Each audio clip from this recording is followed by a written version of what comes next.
मंगलवार को मिल्लत नगर स्थित पूर्व जिला परिषद सदस्य इश्तियाक आलम ने अपने निज आवास पर तकरीबन 150 लोगों के बीच रमजान से पूर्व राहत फूड पैकेज वितरित किया।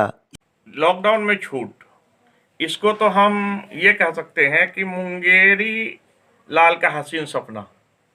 पुराने ज़माने में आप लोगों ने सुना होगा, ये बहुत फेम था।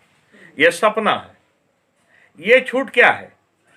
बार बार ये कहा जा रहा है और बिल्कुल ये सच्चाई है। आप जानिए कि महादलित,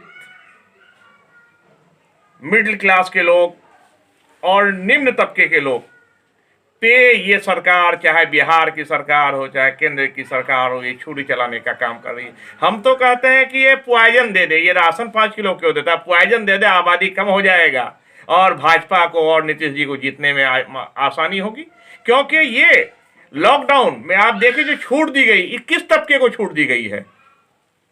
क्या एक मजदूर जो कल कारखाने में काम करे वो मजदूर है, लेकिन दैनिक मजदूर जो धोबी है, जो रिक्शा और ठेला वाला है, जिनका डेली बसर होना है, कोई छोला बेचने वाला है, कोई तांगा चलाने वाला है,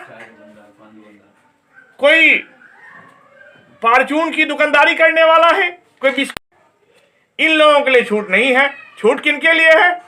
छूट है कल कारखाने चलाने वाले के लिए। छूट है, कह रहे हैं कि किसान गेहूं काट ले। किसान जब गेहूं काटता है तो क्या वहां, या दो तरह की नीति हो रही। देखिए, किसान जब गेहूं काटता है, हम लोग तो जमीन से जुड़े लोग हैं, आपने सही क्या किसान को छूट दिया गेहूं काटने के, वो गेहूं काटे और मजदूर भी उसमें खटे, मजदूर को 2 रुपया आएगा। लेकिन गेहूं काटने का दृश्य आप देखते हैं, 10 लोग 15 लोग एक साथ गेहूं काट के जमा करते हैं, बोझा रखते हैं, बोझा थ्रेसर में देते हैं, फिर उसको साफ करते हैं, फिर बोरे में डालते हैं। ये 10 और 15 लोगों का एक साथ मजमा होता है। ये क्या मेंटेन हो रहा है? सोशल डिस्टेंस आपका मेंटेन हो रहा है? तो एक जगह आप सोशल डिस्टेंस को मेंटेन करने के लिए नहीं कह रहे हैं, दूसरी जगह अगर शहरों में कोई दवाई लेने चला जाता है, 2 आदमी एक मोटरसाइकिल पर अपने कोई खास काम से चले जाता है तो उसको इस तरह पीटते हैं, लगता है जानवर को पीट रहे हो। आप बरगाछी में आपके कृषि पदाधिकारी जाते हैं, पुलिस अगर उसको रोकती है तो उसको आप कान पकड़ के उठने बैठने के लिए मजबूर करते हैं। वहीं दूसरा लोग, एक बेचारा कोई अपने बीवी को लेकर मार्केट जाता है। मैं एक उदाहरण देता हूं अपने गांव अररिया जिला, बिहार के अररिया जिला के पुरंदहा का। पिछले 2-4 दिन कबल एक डिलीवरी पेशेंट को डिलीवरी हुआ। वो प्रसव होने के बाद वो गांव गई, दूसरे दिन उनको टीका दिलाना था। वो अपने बच्चे को, वो उस प्रसव महिला का तबीयत ज्यादा खराब हो गया, वो अपने उस एक दिन के बच्चे को अपने ननद के साथ हॉस्पिटल भेजती है। 2 आदमी एक ऑटो पे आती है और जब वापस जाती है तो पुलिस उसको पकड़कर थाने में बंद कर देती है और 3 घंटे थाने में उनको इंतजार करना पड़ता है। कब की घटना है सर? ये 1 हफ्ता पहले की घटना है। तो इस तरह का दोहरी नीति हमें समझ में नहीं आया। आप कहते हैं लॉकडाउन में छूट, किस तरह का छूट है? छूट तो हमें नहीं लगता है, और छूट नहीं देना है तो, और मेरा कहना है बिल्कुल छूट नहीं देना चाहिए, इसको मेंटेन करना चाहिए। क्योंकि अभी जितने केसेस बढ़ रहे हैं, जिस तरह का ये और महामारी फैलने की आशंका है, आपको छूट नहीं देना चाहिए। ये भी छूट नहीं देना चाहिए। किसी को कमाने दो, किसी को भूखे रखो, ये कैसी बात है भाई? तो इस चीज को मानते हैं कि बिल्कुल छूट नहीं देनी चाहिए? एकदम नहीं, अभी इसको बढ़ाना चाहिए और तभी इसको बढ़ाना चाहिए। इसका एक ही उपाय है कि सोशल डिस्टेंस मेंटेन होना चाहिए। अब ऑफिस में आप कहते हैं, बड़ी हंसी की बात है, ऑफिस में आप कहते हैं कि जो नियमित लोग हैं वो ऑफिस आएंगे, जो वो निविदा पे बहाल हो रहा है उनको आप ये क्या कहते हैं, शिफ्ट वाइज बांटिए। वाले को कोरोना हो सकता है और जो परमानेंट वाला है उनको कोरोना नहीं होगा। ये कैसी पॉलिसी है? ये तो हम लोगों के समझ के पड़े है भाई। लेकिन सर, कल की घटना बरगाछी में जिस तरह से एक सिपाही को उठक बैठक करवाई गई है, इस पर आपकी कुछ प्रतिक्रिया, क्या कहेंगे इस पर? एक साधारण सी बात है कि अभी जो बिहार में है, ये हमारे पलटू चचा ने ये किया क्या है, ये अफसरशाही वाला राज कायम कर दिया है। ये अफसरशाह का राज है। अफसर जिसको चाहे नकेल कस दे, जिसको चाहे छूट दे दे। आप देखिए, एक जगह अफसर को अगर रोका गया तो उसने ऊपर से नीचे तक दंड बैठकी कराया। और अभी मैं देख रहा था, बार बार आ रहा है कि कृषि पदाधिकारी पे कार्रवाई होगी। बिल्कुल कृषि पदाधिकारी पे तो अब तक कार्रवाई हो जानी चाहिए थी, और आपने भी दिखाया, बहुत अच्छा आपका है, मैं आपको थैंक्स देता हूं, आपके इसने भी दिखाया। और उनको तो अब तक उस पर कार्रवाई हो जानी चाहिए, लेकिन उसके आड़ में जो एक वर्दीधारी, उससे बड़े अफसर खड़े हैं जो कुछ दिशा निर्देश दे रहे हैं, उनके मुतालिक भी जांच होनी चाहिए और उन पे भी कार्रवाई होनी चाहिए, मांग है। क्या मानते हैं सर कि खाकी वर्दी की, पूरी खाकी वर्दी की बदनामी है? ये पूरे देश के उन सिपाही, उस लोगों की बदनामी है जो कोरोना से लड़ रहे हैं, जूझ रहे हैं, चाहे वो पुलिस कर्मी हो, चाहे वो डॉक्टर हो, चाहे नर्स हो, स्वास्थ्य कर्मी हो, जो ऑफिस में काम करने वाले लोग हों, जो इस कोरोना में भी अपने बाल बच्चों को छोड़कर जोखिम ले रहे हैं। इस तमाम लोगों पे एक तमाचा है। योद्धा परिवार। बिल्कुल, हम थैंक्स देते हैं इन तमाम लोगों को जो कोरोना में अपने त्याग दे रहे हैं। अब आप देखिए कि हम तो शिक्षा जगत से आते हैं, समाज सेवा के साथ साथ शिक्षा जगत से भी आते हैं।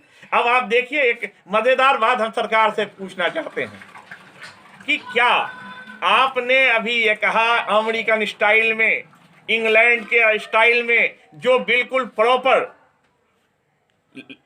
हर चीज को मेंटेन करने वाला देश है, जो बहुत ऊपर ऊंचे दर्जे का देश है, हमारे इंडिया के मुकाबले चाइना हो, अमेरिका हो, लंदन हो, स्विट्जरलैंड हो, यूरोप हो, ये सब हाई क्वालिटी में आता है। हमारा देश अभी भी गरीबों का देश है, किसानों का देश है।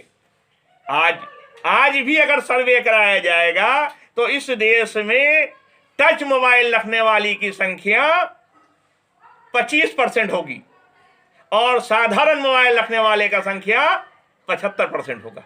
अगर मोबाइल रखने वालों में, और कम से कम 25% ऐसे हैं जो मोबाइल नहीं रखते। तो हमको बताइए, अभी सरकार ने कहा है कि आपको ऑनलाइन पढ़ाई शुरू कर दी गई, छात्रों का हित नहीं होगा, छात्रों का हित नहीं होगा, ऑनलाइन पढ़ाई शुरू कर दिया गया। कैसा ऑनलाइन?